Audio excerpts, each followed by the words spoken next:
So I will worship you in all I do. So I live my life to show that I know you're everything to me. You're everything to me. You're everything to me.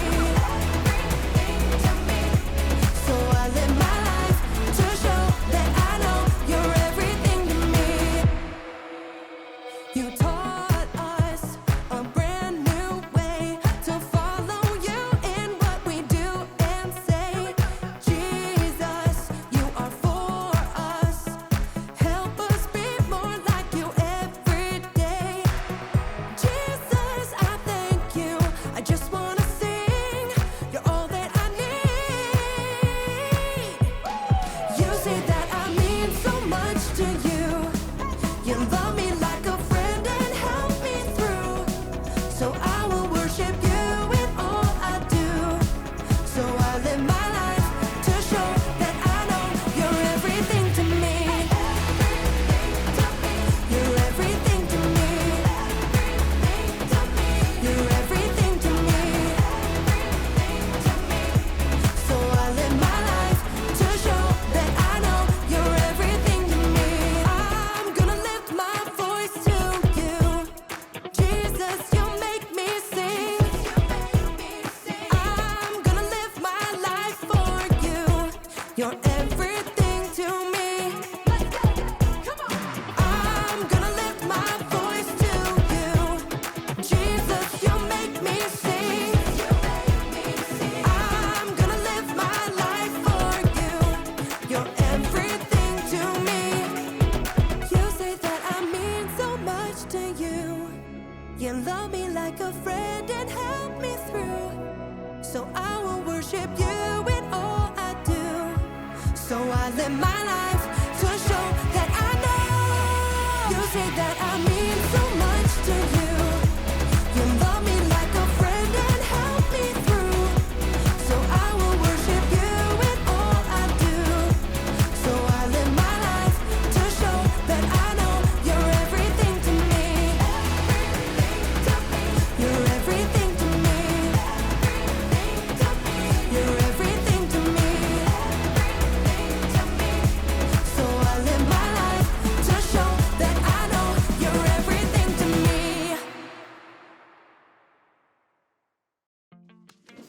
Welcome to Storyland. This week, we're talking about respect while we take a look at the story of two sisters and how they spent time with others. Come on, Amaya.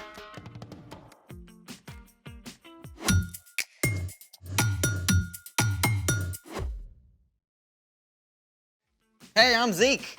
And I'm Amaya, and we're talking about respect, which is showing others they're important by what you say and do. You're important to me. I'm glad to hear But it. see, that's not enough, is it? Saying it isn't enough. I have to do something to show you're important. Okay, you could start by showing me what you planned for today. You're gonna love it. What is it? 3 guesses. I need one clue. It's cold. We're going skiing?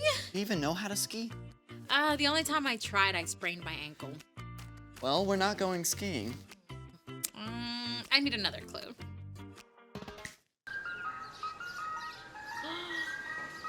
We're eating ice cream! You like ice cream, I right? love ice cream. Enough to ski on it? I'd rather eat it. Great. I've got everything ready. This is awesome. Where's the ice cream? I haven't made it yet. Haven't made it. Doesn't that take like super long to make? You're totally worth it. Okay then, I think we better get started. Let's make it! All you need is heavy whipping cream, vanilla, and sugar. Step 1. Pour all the ingredients into the small baggie. 1 cup of heavy whipping cream.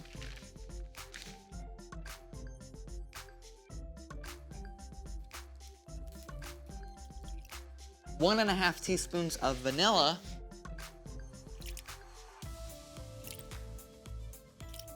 1 tablespoon of sugar. That is not enough. I don't think so. And now, seal the bag. Okay, but what's the salt for? I don't want salty ice cream. Okay, this is the really cool part. I mean, actually cool. So you know how you see trucks putting salt on icy roads? Yeah, I guess I thought it melts the ice or something. Nope. Salt actually lowers the melting point of ice, which takes us to step 2. Step 2, fill the large bag halfway with ice, then add a 1/4 cup of salt.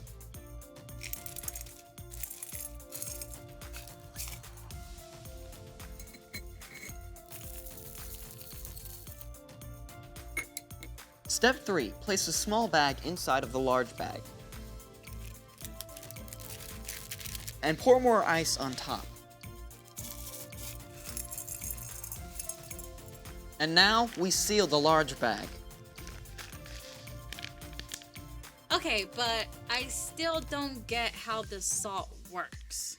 Adding salt to ice when making ice cream quickly lowers the temperature of the ice, which is needed to make the ice cream solid. Without salt, the outer ice doesn't get cold enough to freeze the ice cream, and it will stay liquid. So, salt makes the ice colder while it melts. Yep. And that means the ice cream freezes faster, which makes for smaller ice crystals and fluffier ice cream. Now we get to step 5. Shake it up.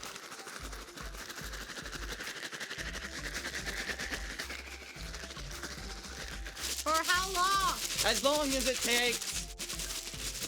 But I thought the salt was supposed to make it go faster. But not that fast. Okay. Want some help? No, I'm doing this for you. Okay. Could we maybe edit this into a cool montage?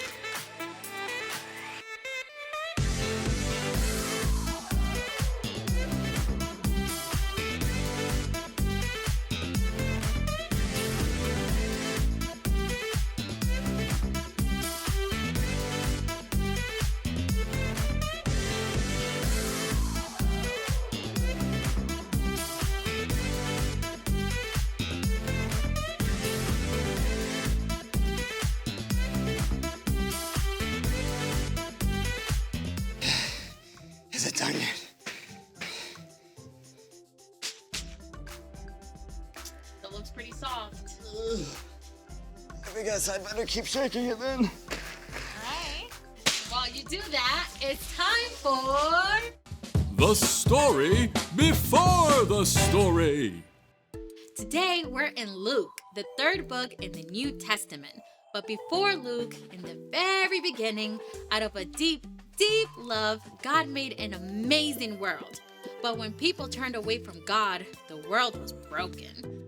God made a plan to draw people back into relationship. So, at the right time, God sent a tiny baby to be born in the small town of Bethlehem. God's very own son, Jesus.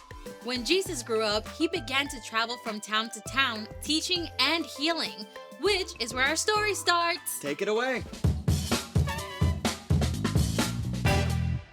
Hey everyone, you can call me Brian. Hey, Brian.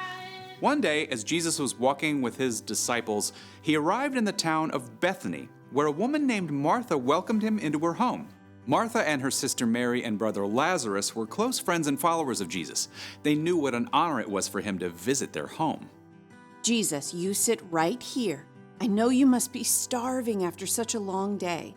Dinner will be ready soon, but here are some raisins and figs, and Mary just brought cool water from the well. Let me know if you need anything at all.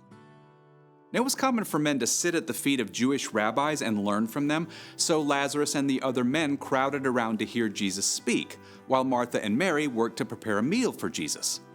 Martha must have put every ounce of energy into cooking the best food possible. But after a while, Mary left the kitchen to come and sit down at Jesus' feet just like the men. Now, as the afternoon wore on, Martha kicked into high gear. Boy, she chopped, she roasted, she basted, she baked, she cleaned, and she decorated, flying from one task to the next. And as the temperature in the kitchen, grew warmer, so did Martha's temper. I mean, Mary was over there with Jesus doing nothing, while Martha was left to handle the entire meal on her own. Martha probably felt overwhelmed and annoyed. And at last, She couldn't keep quiet anymore. Does she think dinner is just going to magically appear on the table? Lord, Everything got quiet. Everyone stared at Martha. my sister left me to do the work by myself. Don't you care? Tell her to help me. Everyone waited to see what would happen. Would Jesus be angry with Martha for interrupting? Or would he tell Mary to give up her spot at his feet and go to the kitchen? Instead, Jesus looked at Martha with deep compassion in his eyes. Martha, Martha, you are worried and upset about many things, but few things are needed. Really, only one thing is needed. Mary has chosen what is better, and it will not be taken away from her. Jesus wasn't angry with Martha for working hard to make a meal for him. It was important work that had to be done. But Martha had gotten distracted from the most important way of showing love to Jesus, through her time and attention. So, what did Martha do? Well, we don't actually know how Martha responded. Maybe she did sit down for a while to listen to Jesus, but we do know that later, Martha showed great faith that Jesus could heal her brother. And she was one of the first to declare that Jesus is the Messiah, the Son of God. Well, that's good to know. I mean, I feel like Martha a lot of times with school and homework and chores, it's really hard not to worry about things not getting done if I take a break. Well, you're not alone. We can all lose track of what's really important. So, What's our part in the story? Well, Martha was doing lots of good stuff for Jesus, but she missed spending time with him. So, the best way to show love for Jesus is by spending time with him first. Yeah, and there are lots of ways to do that. You can spend time with Jesus by reading scripture and talking with him about what you read. Yeah, you can pray and talk with Jesus about anything that's on your heart. You can even spend time with him by listening to worship music. Or find a quiet place and ask Jesus to be there with you. Where we spend our time shows what matters most to us. Spending time with Jesus is the most important thing. And spending time is a great way to show others that they matter too. Yeah, like when you get home from school, maybe take a couple of minutes to talk to your mom and dad about your day instead of going right into doing your homework. Or when your little sister asks you to do sidewalk chalk, you can put down your game and hang out with her. Maybe your parents want you to go visit your grandma at the retirement home. You might be tempted to grumble, but remember that when you take time to listen to her stories, you show how important she really is. That's a lot to think about. It sure is. See you next time. So here's the thing. Take time to show others that they are important. Speaking of which, where's my ice cream? I finished it up and put it in the freezer. Do I get to eat it? Yeah, let's go. This is actually not salty. Do you feel important? Absolutely. Then my work here is done. Thanks for joining us in the Story Lab. See you next time. Oh, so good.